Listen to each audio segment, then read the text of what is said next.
শহীদ জিয়ার সৈনিক হিসাবে, দেশনেত্রী কর্মী হিসাবে আমাদের মনে রাখা প্রয়োজন, দেশের স্বার্থের সঙ্গে আপোষ করলে স্বাধীনতার ঘোষককে প্রাণ দিতে হতো না।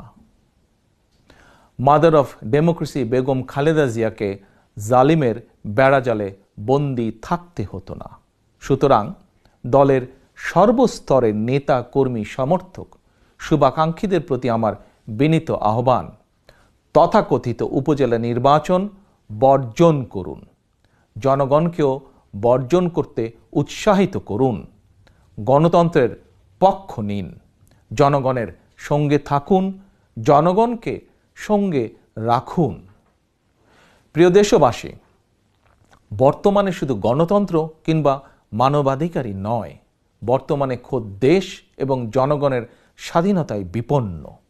বুয়েটে আবরার, মধুখালীতে আরশাদুল আর আশরাফুলের নৃশংস হত্যাকাণ্ড কিংবা কুকিচিনের তৎপরতার পরও যদি আমরা পরিণাম বুঝতে ব্যর্থ হই, আমরা যদি এখনও সতর্ক এবং সচেতন না হই, তাহলে সেদিন আর বেশি দূরে নয় যেদিন আমাদেরকে নিজ ভূমিতেই হয়তো ফিলিস্তিনিদের ভাগ্য বরণ করতে হতে পারে। সেই আলামত ধীরে ধীরে ইতিমধ্যে স্পষ্ট হয়ে উঠছে।